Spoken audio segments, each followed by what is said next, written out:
Labor candidate for the leadership, Anthony Albanese. Thanks very much for your time. We've got ScoMo, Albo, it seems to fit. Good morning. Greetings from Marrickville.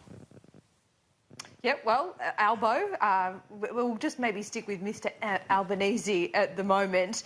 You are the only declared candidate in this leadership contest at the moment. Do you expect that Jim Chalmers will stand as a candidate as well? And do you welcome having a month-long process to select a leader rather than it just being handed to you? Look, I don't think anyone can suggest that anything's being handed to me during this process. Quite clearly, people have tested support, more than one, and what they've found is that I have substantial support in the caucus and in the party. The fact is we have rules that I very much support that give rank-and-file members the opportunity to have a direct say in who the leader is if there is a contested ballot. I've got to say, on that level, I certainly would welcome a contest. On another level, of course, I and everyone else, I think, in politics is pretty exhausted at the moment. So it would be a challenge on a personal level to go through a number of weeks. So, look, I'll just wait and see. People have every right to nominate. Nominations, I think, only open in about half an hour's time. So they're not even open yet. They close at the beginning of next week. If there is another candidate, I will certainly continue to canvass with my colleagues, and I'll continue to canvass across the party. Regardless of whether there's a contest or not, I'll be talking to party members right across the country. Have you found yourself in an interesting and a different situation where many of your party are grieving, yet for you this has breathed some new life into your political career? This gives you another chance at having a crack at the top job. Well, I think I'm grieving as well, Kieran, I've got to say. I expected now to be setting up a ministerial office, and I didn't take that for granted. I always thought that we might not get across the line, but the truth is I did think, and all the polls indicated that we would win in what would be a close election. So this is certainly unexpected, but one of the things that's really important about the Labor Party, we've been around since 1891. Many people have written us off at various times and spoken about Labor being in difficulty. The truth is we're still very competitive. We've won in the order of, we'll wait and see what the final outcome is, but somewhere certainly in the mid-60s. We'll need a dozen seats to form government after the next election, and that's a challenge. I don't resolve from that, and I don't resolve from the fact that we only got 1 in 3 Australians to vote for us as their first preference on Saturday. But the truth is that Labor's resilient, and I'm pretty resilient. I haven't always had an easy life, and I'm pretty tough. And one of the things that one of the reasons why people are saying that they will support me, colleagues I've spoken to, is that in the Parliament I've shown a preparedness to take on the other side of politics, to hold them to account, whether in opposition or in government. I was the manager of opposition business the last time we went into government in 2007, and I think I played a role in that. I want to play a role as leader of the opposition, but I want to holding the government to account, but also developing a forward-looking Labor agenda for the next election. Forward-looking, OK, so let's get to some policies. I know you want to consult with your colleagues, but is the emission reduction target under review, for example? Look, the truth is we'll look at all of our policies. What we won't look at is our values in terms of they're eternal, the Labor values. They do change over time, but our commitment to working people and lifting living standards is not. Our support for the right to workers to join unions and to participate in unions is certainly not up for grabs either. OK, but you've always been a straight talker, Anthony Albanese. You're running on the platform of being a straight talker. Absolutely. So what is the position on climate change, which Bill Shorten ran so strongly on, just on this one policy, the emissions reductions target? Do you need to urgently review that before the next election?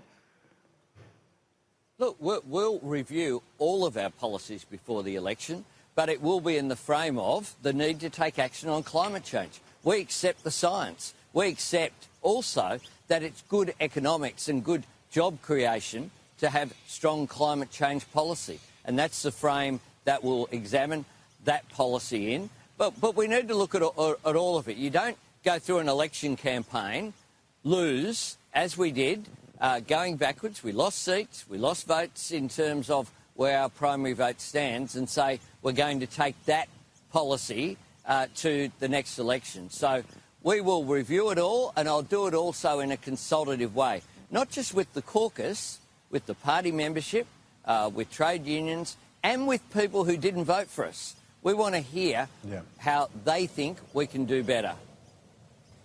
Well, you have always gone on with interviews and programs that don't necessarily see the world as you do. Will that be a change of style in your approach as well? Will that be a change of style in your leadership if you do take the job, as most of us expect you will, that you'll encourage your team as well to engage with elements of the media that are critical? Because, of course, Bill Shorten was much more cautious on that front. In fact, you know, openly slamming News Corporation and so on at the end of the campaign. Kieran, look, I've always had a view that if you're a progressive in politics and you therefore are about change, by definition, you don't get change by just talking to people who agree with you. You need to talk to people who don't agree with you. So, for example, when I was a cabinet minister in the Rudd and Gillard governments, I was the only minister, I think, who ever appeared on the Bolt report on a Sunday morning. I will talk to people across the spectrum and engage. I don't think that saying you disagree with my point of view, therefore I won't engage with you. As long as people are respectful. Andrew Bolt's someone I have very little in common with, but he's respectful when he interviews you, and I will continue to talk to him and others, including you two fine morning presenters there on Sky TV. Thank you. Thank you, Albo. Appreciate that. Now, you've said that you want to end the class war rhetoric. Give me one. I'm saying you're like Andrew Bolt. No, we got it. You want to end the class war rhetoric. How will you do that? Can you give us one example of how you will do it? And be honest, haven't you been guilty of waging it? Oh, look, I accept responsibility like the rest of the team. We have a collective responsibility for the outcome on Saturday. Simple as that. So I don't shy away from that. I'm not pointing the finger at anyone else. I'm a senior member of Labor's team. We exercised a collective responsibility. The whole caucus exercised that in the lead up to the election. But one of the things I think we can do, for example, and I have said this consistently, if you look at speeches I've given and what I've done, for example, I don't think that it's a matter of choosing whether you're on the side of unions or on the side of business. In my view, common sense tells you that unions and business have a common interest. Successful businesses employ more people, which means more potential members of trade unions. And trade unions can only get wage increases and increases in living standards if businesses are profitable and are able to pay their workers. And all of the workforce have an interest in growth in the private sector, in ensuring that more jobs are created. So I think sometimes in the debate that's forgotten. I don't think in substance, but I think in some of the ways that rhetorically positions are put, it would appear that maybe that's been forgotten. So I've said this before. I said it in a couple of major speeches in recent times over the last couple of years that we needed to very much speak about how we find solutions, not just arguments. And I think that's a big distinction between us and if I'm lucky enough and fortunate to win the Labor leadership, then I think that's a distinction with Scott Morrison, because when you look at class war, it is Scott Morrison and the coalition government that have very much framed things in terms of an anti-war position, with the attacks that have occurred on penalty rates, with the attacks that have occurred on people's right to join trade unions and to organise collectively and bargain collectively. So I think that it is a matter of reset. The truth is that Labor hasn't had, in recent times, as good a relations with business as I would like to see. I've always had a good relationship with the business community as well as the trade union movement.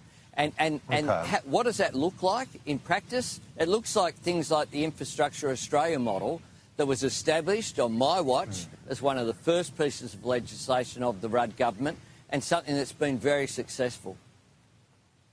You've also had good relations, I know, in your part of the world with the religious groups there, the Orthodox Church, the Lebanese Maronite community as well. How do you use that as the base upon which to build a Labor Party that gets people of faith? Because that's something that Chris Bowen, I think, has felt, certainly commented on yesterday, but I think he would have seen that in terms of the 6% swing against him in his seat of McMahon. Well, the position that I start from isn't from the bottom. I have very good relations with the Greek Orthodox community, with the Maronite community, with the Islamic community, in my electorate and beyond. When the late His Eminence Archbishop Stylianos had his celebration as for his anniversary as a primate here at the Greek Orthodox Church, I was the only politician who he wanted to speak at that event that was held where every single Greek Orthodox church around Australia had a table at Lilyfield. I have a deep understanding and relationship with those communities. Yeah. That doesn't mean that I always agree with the views that they put. Over issues like marriage equality, I had a different position, but I respected their right to disagree with the position that I held for a long period of time. And that's why I supported strongly, unlike many people who are very close to me politically, a conscience vote. So I've been very consistent.